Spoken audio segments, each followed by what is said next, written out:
Since this is a decision that affects all of us Filipinos, has there been an extensive consultation among government agencies and even the public on this decision?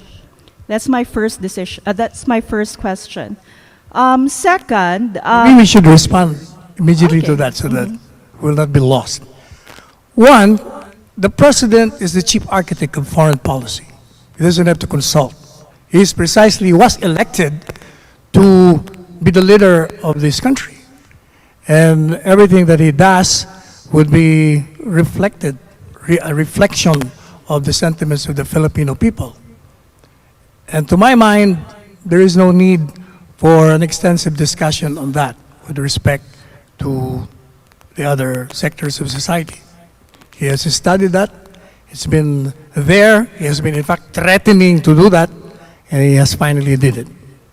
thank you for responding to that question, Attorney Panelo, because the way the statement was issued and even the notice and how you spoke right now, it actually seems that this is a decision that is very personal to the president and actually has an impact on the entire country. And that is really an area of concern for us, because to us, it cannot be the decision of it cannot be the decision of an individual that has an impact on all. Let me ask you, what is the effect on the withdrawal of this country from the ICC? Give me a bad effect. Okay. One of the, well, it actually shows that the Philippines is turning its back to international rule of law. So it means that we refuse to be part of the international community. We have actually, you said that the Philippines is one of the very few countries in Asia that is a state party to the ICC. That is true. And that is actually something that we should be proud of, because we have joined this community and we are ready to combat impunity through this type of proceedings, through this court. Are we saying now that the United States and other major countries who have withdrawn and do not want to be members are not respecting the rule of law? Precisely, it's the rule of law that the president is invoking from removing itself from the jurisdiction of the ICC.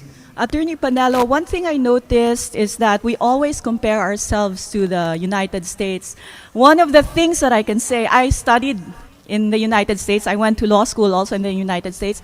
One of the things that we can say is that the United States is not the best example when it comes to international human rights law or even international law.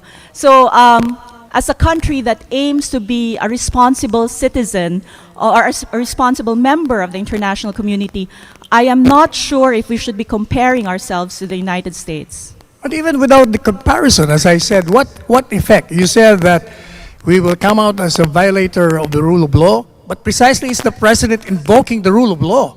You're violating the rule of law in this country. And our country should reign supreme over that Rome Statute, which is not enforceable in the first place.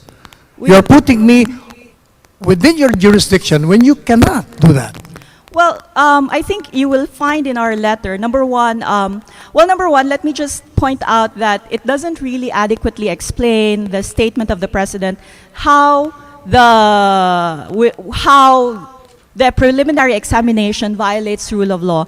Number two, the preliminary examination, as you clearly stated, is not an investigation, and it doesn't put the president or any other person under its jurisdiction. It's actually really the very first phase of ascertaining whether it has jurisdiction.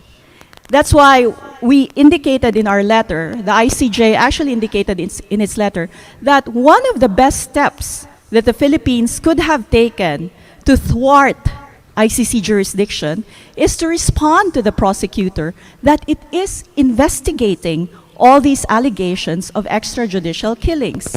So instead of running away from the ICC, it should have faced it. That would have thwarted the ICC from acquiring jurisdiction.